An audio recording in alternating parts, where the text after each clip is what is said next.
amigos, sejam bem-vindos a mais um vídeo do História à la carte. Hoje o tema de nosso vídeo será a civilização egípcia antiga.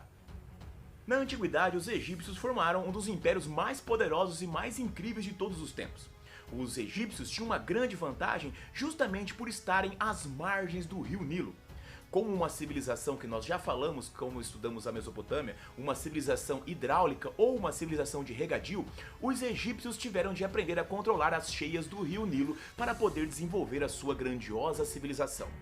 No entanto, os egípcios tinham uma grande vantagem. O rio Nilo, ele tem cheias muito mais constantes e muito mais tranquilas. O rio Nilo alaga uma quantidade muito grandiosa de território, porém sem uma força e uma grande torrente de destruição. Dessa maneira, os egípcios aprenderam a fazer os seus canais de irrigação, fizeram os seus diques, fizeram todas ali as suas questões que pudessem ampliar a utilização do rio Nilo. E isso garantiu aos egípcios uma grande força, garantiu aos egípcios um fluxo quase inesgotável de riquezas. Como o Egito também faz parte daquelas civilizações que adotaram o chamado modo de produção asiático, as terras do Egito pertenciam ao faraó. O faraó é um indivíduo muito significativo que nós precisamos entender. Faraó era Deus vivo. Faraó, dentro do panteão politeísta egípcio, era um dos deuses. Dessa forma, ele era dono de todas as terras. O faraó era dele que provinha a vida, era do faraó que provinha a grandiosidade, era do faraó que provinha toda a força e a grandeza que o egípcio dispunha.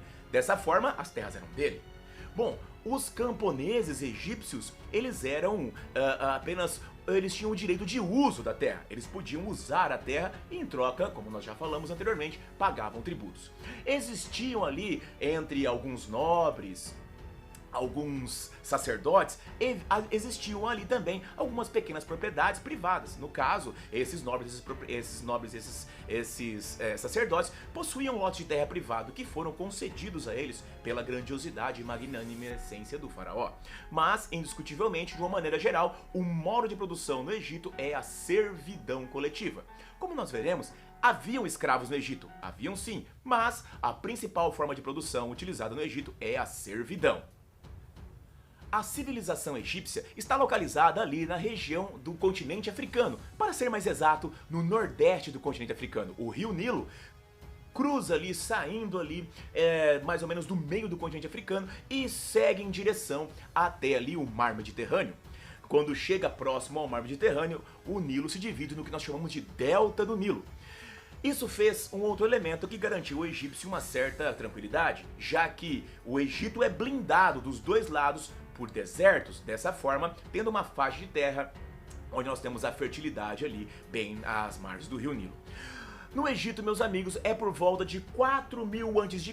que começa a acontecer a sedentarização. Essas primeiras grupos que se sedentarizaram às margens do rio vão crescendo, formando aldeias e formarão comunidades chamadas de nomos. Esses nomos irão também crescer e irão se organizar, surgindo ali dois grandes reinos. O reino do Alto Egito ou Alto Nilo, que fica na parte sul do Egito, e o reino do Baixo Egito ou Baixo Nilo, que fica ali realmente na parte norte do Egito. Isso está relacionado justamente com a geografia, já que quanto mais próximo do mar, menor é a altitude. Dessa forma, o norte do Egito, que está próximo ao mar Mediterrâneo, tem uma altitude menor, sendo chamado de Baixo Egito. Bom, nesse quesito nós temos de entender que esses grupos, esses reinos vão se fortalecendo, eles vão crescendo, e dessa maneira que se fortalecem e crescem, eles vão acabar se unificando, surgindo o grande Império do Egito. A unificação dos dois reinos egípcios, o Alto e o Baixo Nilo, que irão formar o grandioso império, acontece em 3200 a.C. Ele será unificado pelo primeiro faraó da história, o rei e depois faraó Menés. Menés promove a unificação e promove também o grande crescimento que nós teremos a partir desta unificação. É através de Menés que começam a surgir as primeiras dinastias egípcias.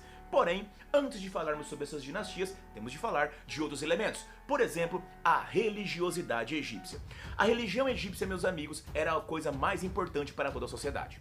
Como nós comentamos há pouco, os egípcios eram politeístas. E como o povo politeísta acreditava em vários deuses. Os deuses egípcios eram imortais, superpoderosos, mas também eram chamados antropozoomórficos, ou seja, eram deuses que tinham corpos humanos e cabeças de animais. Bom, a religiosidade egípcia está focada principalmente na questão que é de ser uma religiosidade que acreditava na vida após a morte. Os egípcios acreditavam que a vida na Terra era apenas um pequeno espaço, um pequeno momento, e a vida real iria acontecer após a morte. Quando os egípcios faleciam, eles então iriam justamente prolongar a vida e existiria uma vida no além-túmulo, e era para essa vida que eles preparavam. Tudo o que acontecia na vida do egípcio era focada justamente nesse quesito de poder alcançar a vida no além-túmulo. Mas essa vida no além-túmulo era alcançada de uma forma bem específica. Para alcançar a vida do além-túmulo, o egípcio acreditava que deveria passar por um julgamento. Esse julgamento era um julgamento especial promovido pelos deuses. Dessa maneira, então, nós temos que o egípcio deveria provar que era um homem justo. Não temos a ideia de bem ou mal, mas a ideia de justiça. O egípcio deveria provar que era um homem justo. E dessa forma, ao provando que era um homem justo, teria seu corpo, teria sua alma iria reencarnar na vida após a morte. Nesse quesito, nós temos que entender que era justamente por necessitar de um invólucro para a alma que o egípcio começou a mumificar os mortos. O egípcio acreditava que para que a alma pudesse sobreviver no além-túmulo era necessário não apenas o corpo, mas todos os seus objetos utilizados em vida. Dessa maneira, então, grandes tesouros foram acumulados pelos faraós. Tesouros esses que já foram alvos de ladrões, como nós já vimos naquele vídeo em que nós tivemos a biografia do faraó Tutancâmon. Mas além disso, o faraó, não apenas o faraó, mas todos os indivíduos no Egito, eles eram mumificados. Todos tinham a chance de reencarnar no além-túmulo. Porém, nem todos podiam pagar pelo mesmo trato da mumificação. Por isso que hoje em dia nós conhecemos apenas as mumificações dos nobres, dos faraós, daqueles que conseguiam pagar pelo melhor tipo de mumificação. Essa mumificação também garantiu que os egípcios tivessem altos conhecimentos, principalmente na área da medicina. Os egípcios realizavam cirurgias, os egípcios conheciam ungüentos, até realizavam cirurgias nos olhos, realizavam cirurgias cranianas, realizavam cirurgias dentárias. O conhecimento que os egípcios tinham a partir das técnicas da mumificação foram realmente muito poderosos e muito grandiosos. Outro elemento relacionado com a mumificação é a ideia de que as pirâmides tão famosas, as pirâmides do Egito, são tumbas para os faraós. Mas não existem apenas esse tipo de tumba, não existem apenas pirâmides, existem também outros tipos de tumbas para guardar o corpo do egípcio. Existe, por exemplo, além da pirâmide, existe também o hipogeu. O hipogeu é uma tumba subterrânea que é escavada nas encostas das montanhas. Ela é tipicamente a tumba dos períodos mais recentes das dinastias faraônicas egípcias. Porém, a primeira forma de sepultamento foram feitas nas mastabas. E é a partir das mastabas que surgem as pirâmides, grandiosas pirâmides, que são as coisas mais famosas aí que nós temos no Egito até hoje. Semelhante à sociedade que nós já vimos quando estudamos a Mesopotâmia, a sociedade egípcia também é uma sociedade dividida entre privilegiados e desprivilegiados. No topo da sociedade egípcia, obviamente, estão o faraó e seus parentes, os nobres. Logo após o faraó, nós temos ali o restante dos integrantes da nobreza, as outras famílias que também são poderosas. Logo depois, temos justamente os sacerdotes. Os sacerdotes estão incluídos nessa categoria de nobreza, justamente porque grande parte dos sacerdotes são provenientes dessa camada. Logo abaixo dos sacerdotes, logo abaixo ali dos nobres, nós temos a figura do escriba. O escriba é um indivíduo extremamente importante em todo o desenvolvimento do Egito. O escriba, ele é responsável por fazer todas as formas de escrita que o Egito possui. Como nós veremos no futuro, não existe apenas uma. Mas escrever em egípcio é uma coisa muito complicada, muito difícil, por isso que surgirão indivíduos especificamente treinados para desenvolver esse tipo de habilidade, justamente os escribas, responsáveis por toda a burocracia, responsáveis por todo o desenvolvimento organizacional burocrático, desde comércio, desde registrar questões religiosas, registrar questões comerciais, questões administrativas, tudo era passado pela mão do escriba. Logo abaixo do escriba, nós temos justamente os soldados, os militares, que também são dos grupos privilegiados, justamente porque são responsáveis pela proteção do Egito. Nos desprivilegiados, aí se encontram artesãos. Dentro das categorias dos artesãos, nós temos também ali os comerciantes, né, que estão no mesmo nível de desprivilégio ali embaixo, né, mas estão bem colocados ainda. Nós temos os camponeses, como nós falamos, só tem apenas o direito do uso da terra, e nós temos, por fim, os escravos. Da mesma forma que a Mesopotâmia também tinha escravos, o Egito também tem escravos. No entanto, lembre-se, a escravidão não é a forma principal de força de trabalho no Egito Antigo. A principal força de trabalho que nós temos no Egito Antigo é justamente a servidão coletiva. No entanto, nós temos aí que ainda registravam-se a figura dos escravizados, geralmente prisioneiros, prisioneiros de guerra e condenados. A economia egípcia é baseada justamente na agricultura. Lembre-se, os egípcios desenvolvem também a chamada agricultura de regadio. Ao desenvolver diques, ao desenvolver represas, ao desenvolver canais de irrigação, eles conseguiram ampliar a área agricultável do rio Nilo. Essa ampliação fez com que justamente a agricultura seja o grande forte, a grande força de desenvolvimento egípcio. Além da agricultura, nós também tínhamos o comércio. O comércio ele vai ser, claro, secundário, mas ele vai ser importante também em todo o momento da civilização egípcia. Esse comércio era geralmente feito através do rio Nilo, onde nós tínhamos produtos que iam de norte a sul pelo rio. Na realidade, gente, uma coisa importante frisarmos, o rio Nilo é responsável justamente pela vida do egípcio. O rio Nilo era o principal meio de transporte, o rio Nilo era o principal meio de alimentação, já que ele que irrigava ali, trazendo as forças da agricultura. O rio Nilo era a principal garantia de vida do Egito. Por isso que Heródoto diz que o Egito é uma dádiva do Nilo. Sem o rio Nilo, provavelmente não teríamos essa grandiosa civilização.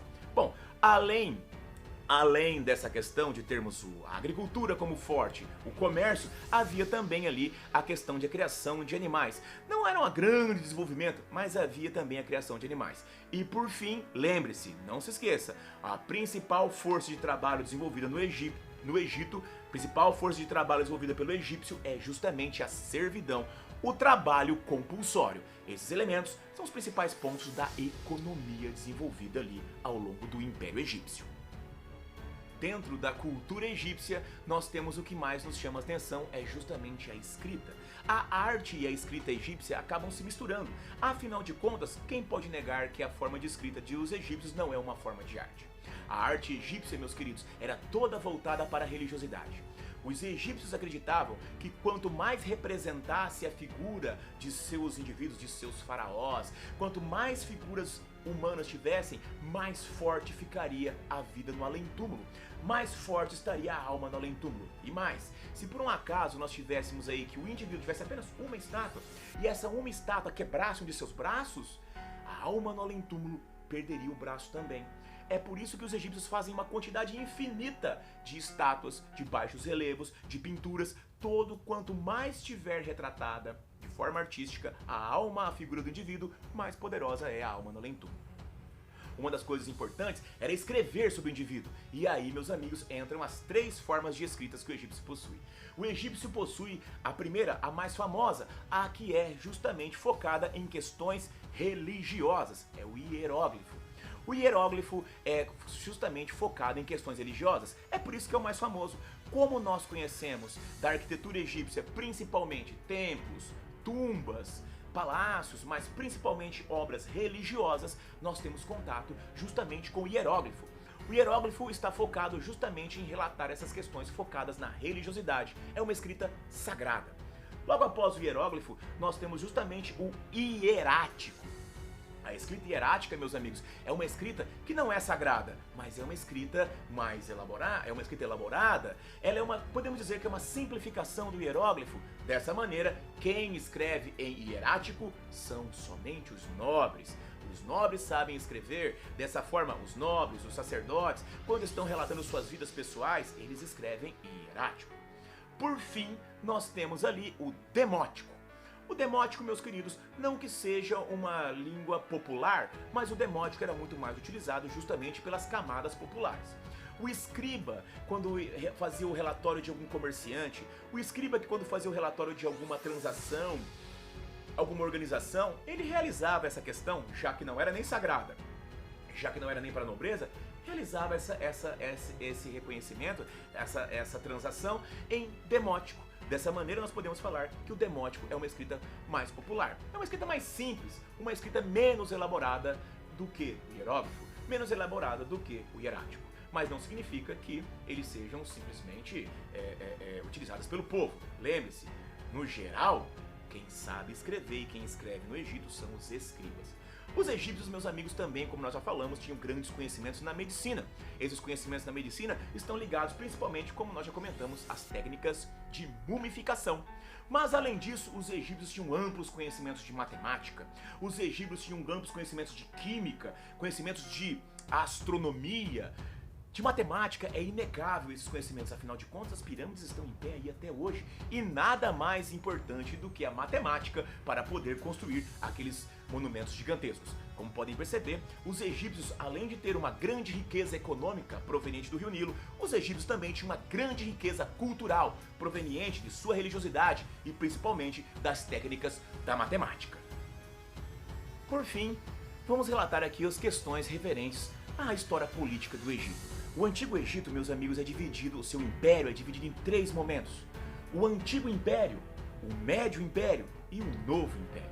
Começaremos pelo Antigo Império. O Antigo Império, meu amigo, ele começa justamente quando Menés unifica o governo. O Antigo Império surge de 3.200 a.C. e vai até 2.300 a.C. Menés é o primeiro faraó, o primeiro deus que surgiu, o primeiro deus vivo. Mas ele não é o único. Todos os faraós que sucederam Menés são glorificados como a divindade, são deuses vivos na Terra. O Antigo Império, meu amigo, é o momento mais fortalecido e mais grandioso de toda a história dos faraós. É nesse momento que nós tivemos as construções dos grandes canais, os grandes diques, as grandes obras que dominaram o Rio Nilo e fizeram o Egito crescer. Além disso, é no Antigo Império que são construídas as pirâmides. As pirâmides, famosíssimas pirâmides de Khafre, Quéops e Miquerinos são construídas no Antigo Império. A principal marca do Antigo Império é o grande, gigantesco poder que o faraó exerceu. Pelo menos até por volta aí de 2400, 2300 a.C. Porque revoltas internas de antigos pequenos senhores, ou antigos pequenos governantes dos nomos. Lembram dos nomos? A primeira organização que surgiu no Antigo Egito. Esses governantes dos nomos começaram a se revoltar justamente contra o faraó. Dessa forma, então, nós tivemos um fortalecimento dos nomos e seus governantes, os nomarcas. E é justamente que, por causa dessas revoltas internas, que nós tivemos ali o final da grandiosidade e do grande poder do Antigo Império. Quando termina o poder do faraó, quando o faraó fica enfraquecido por volta ali de 2300 a.C., nós temos o final do Antigo Império Egípcio. Entre 2000 a.C. até 1580 a.C., nós temos o Médio Império. Neste Médio Império, nós temos ali que o poder faraônico retorna por um período. Esse momento, os faraós conquistam, por exemplo, a Núbia. A Núbia é o que hoje seria ali o Congo, a parte mais ao sul ali do Egito atual. O Congo não, perdão, é o Sudão. A Núbia seria o que hoje seria o Sudão. Mas enfim, nós temos ali, meus queridos, que neste momento, o que mais chama a atenção é uma invasão externa. Um povo extremamente belicoso, um povo extremamente perigoso, os chamados Ixos, os indivíduos que possuíam tecnologia militar muito superior aos egípcios. Até então, meus amigos, os exércitos egípcios não eram exércitos de verdade. Esses exércitos, eles eram como se fosse assim uma força de segurança mais focada em controlar a sua própria civilização interna. Mas os Hyksos tinham um exército de verdade. E os Hyksos possuíam uma tecnologia que os egípcios não possuíam, o carro de guerra. Os egípcios não dominavam a tecnologia do carro de guerra, e muito menos lançar flechas dentro desse carro de guerra. É por isso que os egípcios serão conquistados. Ao serem conquistados, nós temos que os egípcios, com o longo da dominação Hyksa, ele vai acabar aprendendo as técnicas militares, acabará desenvolvendo sua própria tecnologia militar baseada na tecnologia militar Hyksa, e dessa forma conseguirá expulsar os Hyksos. Essa expulsão dos Hyksos acontece justamente por volta aí de 1580 a.C. E dessa forma, é nesse ponto, com a expulsão dos Hyksos e a retomada do poder nas mãos dos faraós, que nós temos o final do Médio Império do Egito. Com a expulsão dos Hyksos, nós temos então o surgimento do Novo Império. O Novo Império, meus amigos, é justamente onde nós temos ali, como ele é mais próximo de nós temos bastantes informações. Neste momento se destaca a figura justamente do faraó Amenófis IV, ou mais conhecido como faraó Akhenaton. O faraó Akhenaton justamente estava sofrendo de concorrência nesse momento. Com a expulsão dos Hyksos, na questão da expulsão deles, os sacerdotes tiveram o seu poder muito aumentado. Com isso, o faraó se sentia ameaçado pela força do poder dos sacerdotes. Nada melhor do que acabar com essa concorrência. Amenófis IV, então, simplesmente mudou a estrutura religiosa do Egito. Durante o governo de Amenófis, nós tivemos a adoção do monoteísmo. Nós teremos ali que toda a divindade será focada em um deus único, chamado Aton. Por isso, Amenófis muda de nome, ele se transforma em Akhenaton, o amado de Aton, o preferido de Aton. Dessa forma, nós temos então que Akhenaton tenta impor o monoteísmo, justamente para acabar com a concorrência entre o poder dos sacerdotes. Ele tinha na sua mente que, como só haveria um deus, Akhenaton, e ele, faraó, seria o principal, o sacerdote de Akhenaton, já que ele é o preferido de Aton, ele então acreditava que os faraós seriam enfraquecidos. No entanto, os faraós se vingaram. Os faraós fizeram uma conspiração e mataram Akhenaton. Akhenaton então é morto e Akhenaton então é substituído por um outro faraó. Nesse quesito chama atenção também o faraó Tutankhamon, que vai governar de 1336 a 1327. Tutankhamon é filho de Akhenaton. É ele que endossa a conspiração que matou o pai. Sobre Tutankhamon nós temos ali um vídeo específico, mas o que importa saber sobre ele é que Tutankhamon ele acaba com o monoteísmo imposto por seu pai e retorna o politeísmo. Neste politeísmo, nós temos então justamente o fortalecimento novamente do retorno dos sacerdotes a seu esplendor. Mas, no Novo Império, o que chama a atenção é a figura do grandioso e poderoso faraó Ramsés II.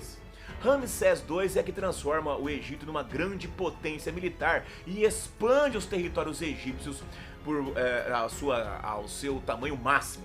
Ramsés II, ele tinha ali uma grande propensão militar e um grande inimigo, os chamados Hititas. E é justamente com os Hititas que é assinado o primeiro tratado de paz da história. Ramsés II e os governos hititas. Ramsés é o responsável, além de fazer a maior expansão territorial do Egito, é o responsável por construir uma infinidade gigantesca de estátuas, uma infinidade gigantesca de templos e uma infinidade gigantesca de construções religiosas. É no governo de Ramsés que nós temos a construção do templo de Abu Simbel, uma das maiores construções, uma das mais incríveis façanhas da engenharia da antiguidade. O templo de Abu Simbel, ele foi removido de lugar devido justamente à construção de uma hidrelétrica. O lago da hidrelétrica, o lago Nasser, iria acabar por alagar e tomar conta de todo o templo de Abu Simbel. O templo de Abu Simbel, então, foi recortado e elevado para um local mais alto, mostrando ali a importância deste momento. Com o final Com o final do governo de Ramsés II, o Egito nunca mais alcançou o seu esplendor.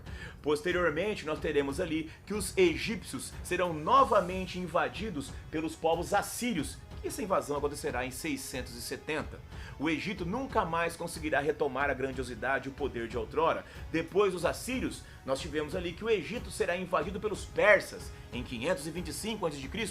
Finalmente, como nós vimos lá em nossa playlist sobre Alexandre, o Egito será invadido em 332 a.C. pelos gregos, os macedônios. E o Egito jamais se transformará. Com a invasão macedônia, nós temos ali que quem governará o Egito são os Ptolomeus, que não são mais egípcios de verdade, eles são na verdade gregos. Com o helenismo, nós temos ali que a cultura egípcia será mudada, a cultura egípcia será transformada. Ela será influenciada de grande forma, em grande parte, pela cultura grega. Isso também não trará mais o esplendor real da cultura egípcia. E por fim, o egípcio da antiguidade será definitivamente conquistado pelos romanos no ano de 30 a.C. Meus amigos, podemos observar então e podemos entender o quão grandioso, quão poderoso e o quão rico foi o Egito da antiguidade. Nós temos até hoje que o Egito traz grandioso mistério, as pirâmides, as múmias, né? E tudo aquilo que envolve o Egito cercado de grande mistério e grande curiosidade.